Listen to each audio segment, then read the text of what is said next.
In today's video, we will show you how to make only one page landscape while keeping the rest of your document in portrait orientation.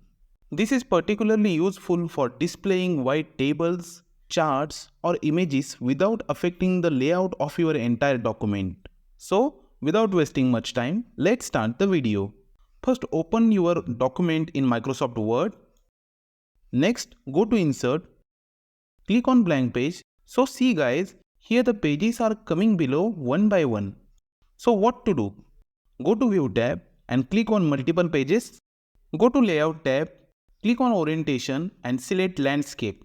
But we can see all the pages are landscape. We need only one page to be landscape. Let's do Ctrl Z. Click on Breaks and select Next Page under Section Breaks. After that, click on Orientation and select Landscape. But we can see remaining pages also become landscape. To make only one page landscape, again click on Breaks and select Next Page under Section Breaks. After that, click on Orientation and select Portrait. So see friends, now only one page is landscape. If you like the video, please like, share and subscribe to our channel.